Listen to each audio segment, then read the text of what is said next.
Assalamualaikum warahmatullahi wabarakatuh. Alhamdulillahirabbil alamin. Allahumma shalli ala Muhammad wa ala ali Muhammad. Kita masuk ke tafsir surat ke-9 At-Taubah ayat 114. A'udzu billahi minasyaitonir rajim. Wa ma kana istighfaru Ibrahim li abihi. Dan tidak ada permintaan ampun dari Nabi Ibrahim atas bapaknya illa am mau'idatin, kecuali karena sebuah janji, wa'adaha iyyahu, yang ia janjikan kepada bapaknya. Jadi ini berkaitan dengan ayat sebelumnya 113, di mana Allah menegur Nabi Allah Rasulullah SAW dan orang-orang yang beriman yang memintakan ampunan kepada Allah bagi orang-orang musyrik yang mereka itu dicintai oleh orang-orang beriman ini, seperti contoh karib kerabat, orang tua. Jadi permintaan ampun ini karena kita menginginkan kebaikan untuk mereka. Nah, kemudian ketika Rasulullah SAW melakukan hal tersebut, memintakan ampun untuk ibunya ketika Rasulullah SAW diizinkan untuk menziarahi makam ibunya, Rasulullah SAW mengatakan bahwa Ibrahim juga melakukan hal yang sama. Maka di sini Allah mendetailkan atau memberikan penjelasan. Jadi permintaan ampun Ibrahim kepada bapaknya, ya betul, karena sayang dari seorang anak kepada ayahnya, tapi juga karena ada suatu janji yang sudah disampaikan. Jadi Ibrahim menepati janjinya. Falamma tabayyana lahu annahu aduwwun lillahi tabarra'a min. Maka tatkala jelas bagi Ibrahim bahwa bapaknya itu adalah musuh Allah, maka Ibrahim berlepas diri darinya.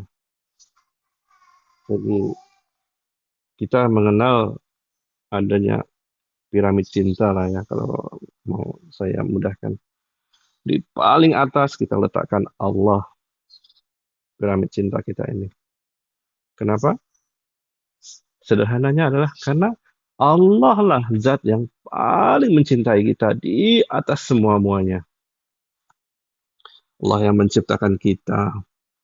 Allah yang menuliskan jalan hidup kita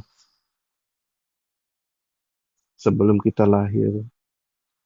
Kemudian Allah yang memberikan rezeki buat kita. Kita ini nggak bisa hidup kalau nggak dicukupi rezekinya oleh Allah. Kemudian uh,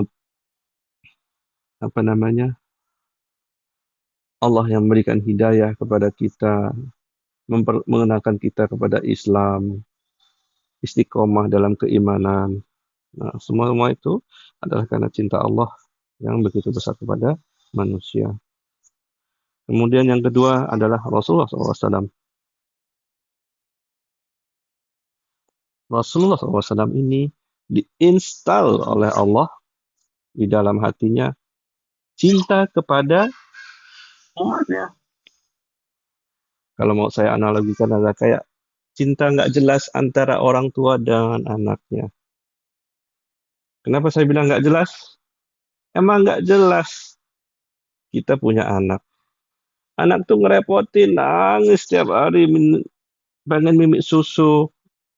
Habis itu harus diganti popoknya, harus dimandiin karena dia nggak berdaya. Nyusahin. Tetapi karena rasa cinta yang Allah tanamkan di hati kita ini, kita mau melakukan apa saja buat dia. Walaupun anak itu nggak ada kontribusi apa-apa kebaikan kepada kita. Betul nggak teman-teman? Jadi di atasnya itu ada ada semacam cinta orang tua kepada anak yang Allah install ke dalam hati Rasulullah SAW untuk melindungi umatnya, mengajari umatnya, mendoakan kebaikan sampai nggak cuma di akhirat tapi sampai nanti nggak cuma di dunia tapi juga sampai di akhirat. Jadi itulah piramid cinta yang kedua, cinta Rasulullah SAW. Dan yang ketiga adalah cinta orang tua kepada anaknya. Jadi cinta orang tua kepada anaknya itu bukan yang paling tinggi ya, cuma nomor tiga. Dan kadang-kadang yang nomor tiga itu pun juga kebalap atau kesalip dengan cinta kepada pasangan. Tetapi Allah sudah tetapkan, nih tiga ini. Satu cinta Allah, cinta Rasulullah SAW, dan cinta kepada orang tua. Nah, Nabi Ibrahim berhadapan dengan prioritas piramid cinta tadi, di mana dia harus memilih antara cintanya kepada orang tua atau cintanya kepada Allah. Karena Allah sudah mendeklarasikan itu musuh Allah. Jadi Ibrahim, letakkan cintamu, jadilah hamba yang baik, laksanakan apa yang harus kamu buat. Makanya Allah menempatkan itu Allah, walaupun itu adalah orang tuanya sendiri. Inna Ibrahim la'awwahun halim. Sungguhnya Ibrahim itu adalah orang yang sangat lembut hatinya, lagi penyantun. Di sini Allah meletakkan sesuatu kalimat yang menunjukkan keutamaan dari Ibrahim, Nabi Ibrahim. Beliau lembut hatinya dan penyantun, mencintai sesama, mengingat kebaikan buat orang lain. Ini orang tuanya. Jadi walaupun dia berat hati, pengen keselamatan buat orang tuanya, beliau kalahkan semua itu. Beliau kalahkan semua itu, mengadjust dirinya sendiri dengan apa yang Allah sudah tetapkan, dengan aturan syariah yang sudah Allah tetapkan. Jadi itulah kisah tentang hidup teman-teman. Kita tahu manusia punya cinta kepada makhluk, tetapi kalau berhadapan dengan cinta kepada Allah, kita harus letakkan semuanya di bawah. Itu dulu.